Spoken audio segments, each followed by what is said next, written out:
Good morning, everybody. Happy Sunday to you.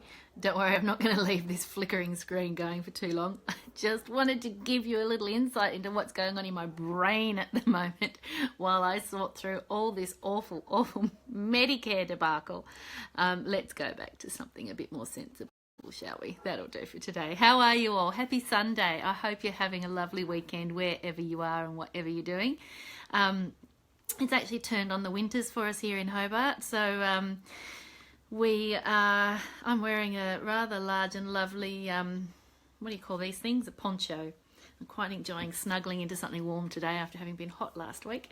So today I'm just going to give you a little update on where things are at. I am busy with the Medicare documentation. So what I've been doing so far is going through everything I can find. Now, what's really interesting to me is that going through everything I can find means I'm only able to find what I can find, and who knows what else might be available. So I'm looking through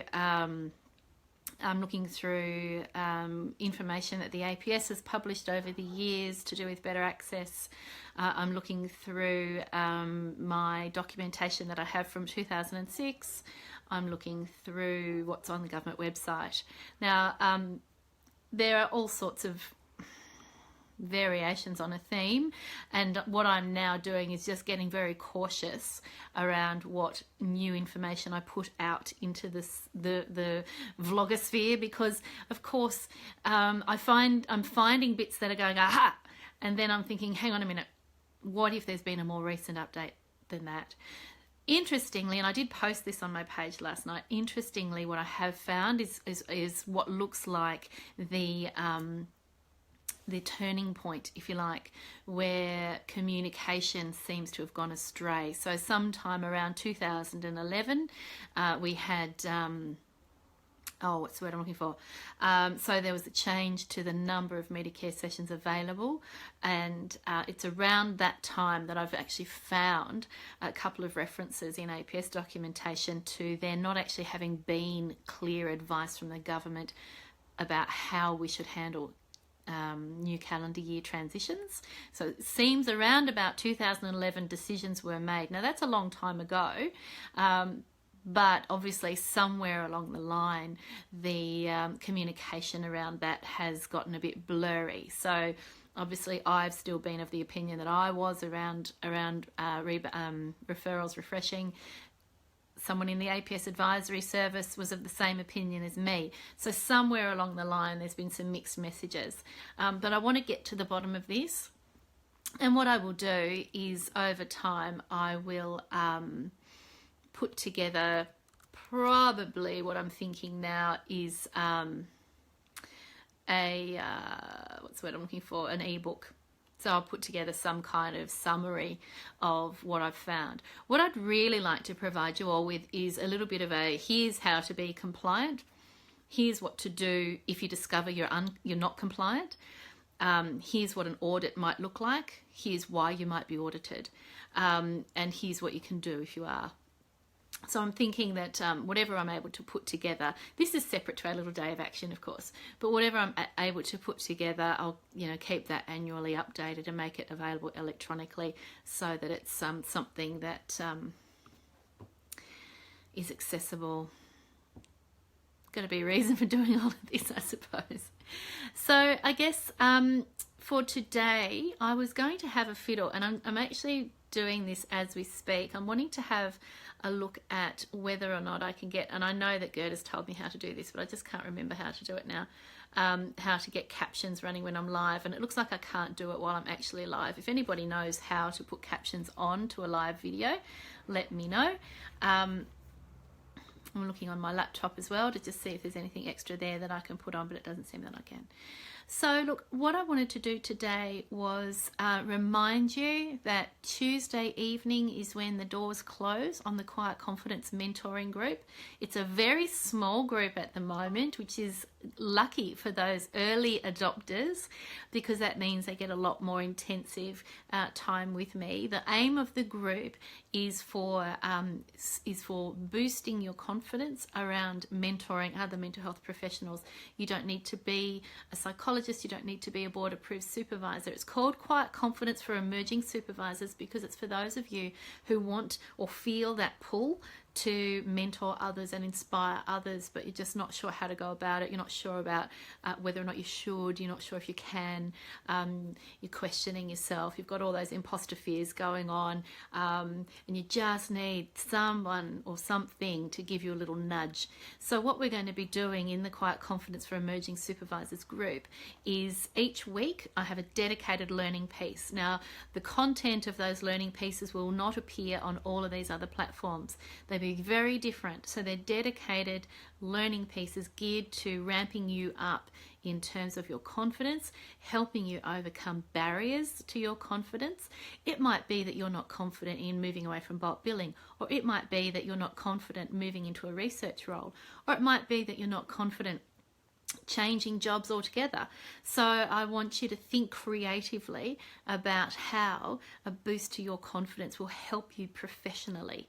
Think about what's holding you back professionally and what you wish you just had a magic button to help you overcome that barrier, because that's the sort of thing we're going to be doing in the Quiet Confidence for Emerging Supervisors group. It's all about identifying your magic button and helping you find how you can press that button and release some of those barriers to your confidence and help you move forward in whatever direction your career is taking you. It doesn't have to be private practice.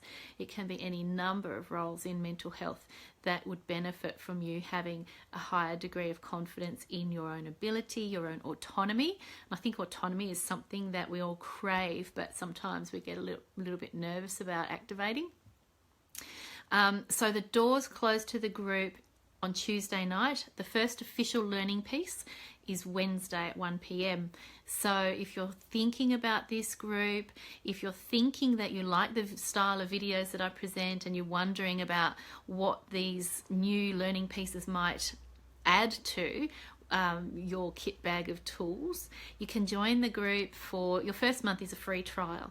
So you're not charged anything up front at all. So it's a subscription-based group. So it's a membership. You're paying for a membership. So when you subscribe, you get your first month for free, and you're able to withdraw from the group at any time. There's no lock-in periods or anything like that.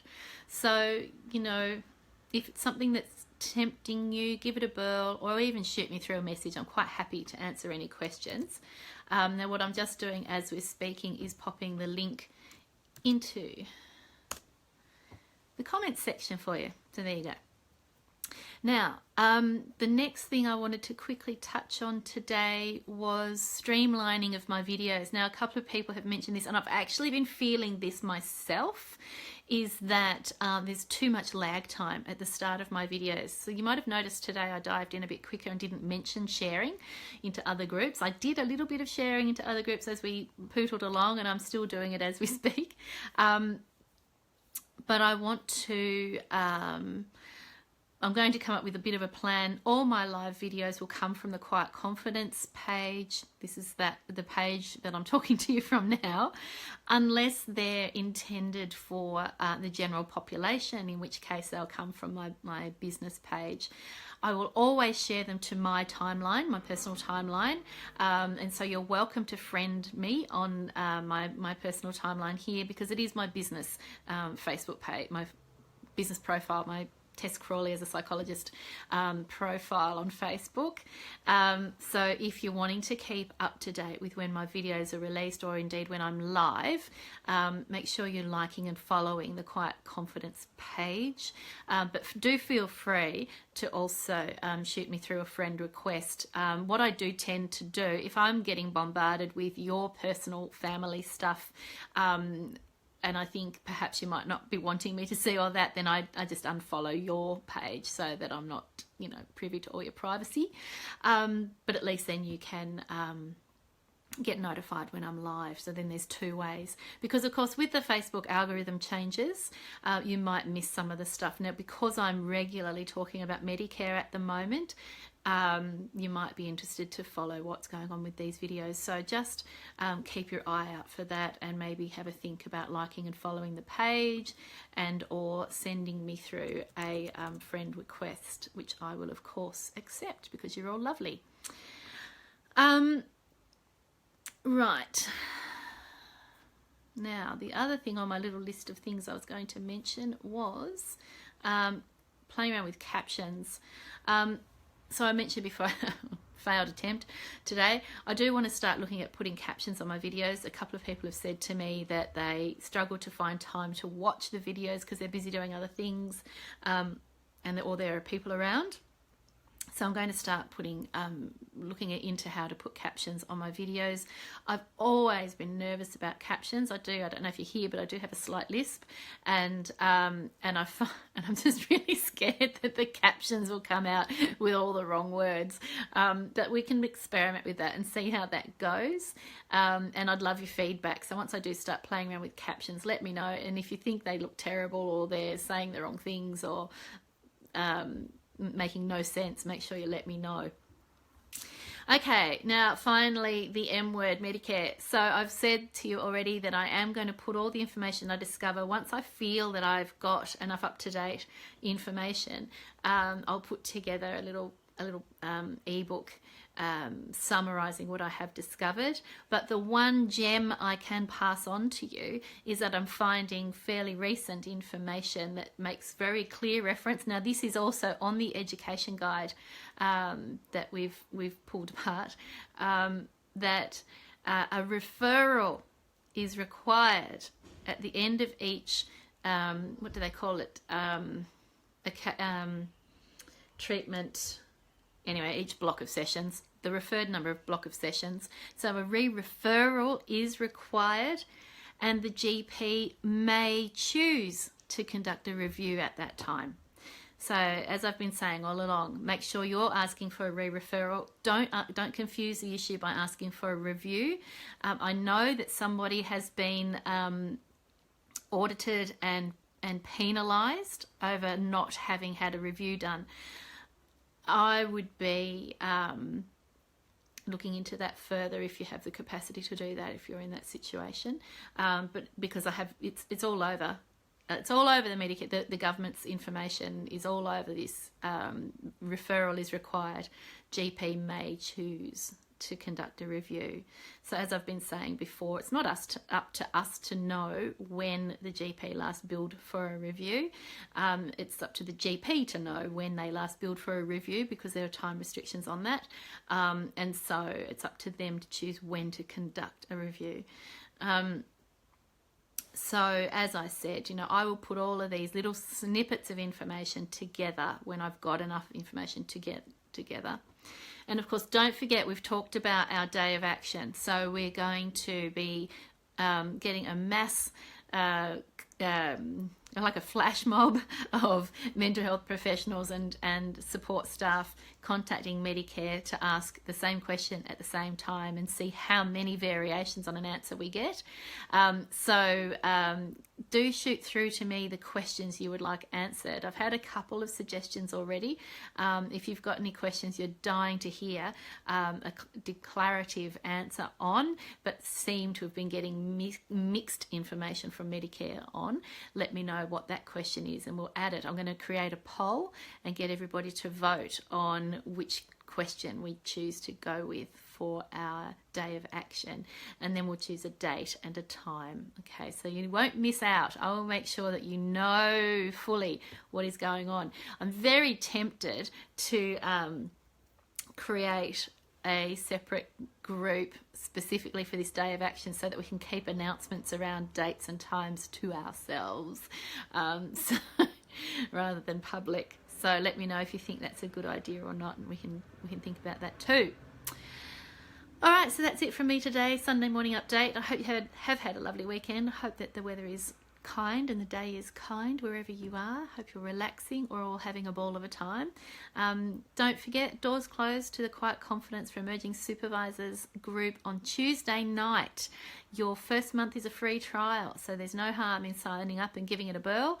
The link is in the comments already below, so click on that, have a look. Now there are three programs listed on that web link, but it's only the first one that's currently available. I haven't launched the other two yet, so don't get confused about which one you want to sign up for. There is only one to sign up for, and that's the group for emerging supervisors. The other two groups are more intensive programs, and when they are launched down the track, you will also get access to the emerging supervisors, but you might as well give it a whirl now and see what you think. We have a weekly dedicated 1 p.m. Wednesdays time slot. That's 1 p.m. Hobart time slot, exclusively within that group for learning pieces all about shifting your confidence, boosting you up a little bit more, getting you fired up about those things that you're feeling that are just outside your grasp at the moment. Any questions, let me know. I'll talk to you again tomorrow. Have a lovely Sunday, everybody. Bye-bye for now.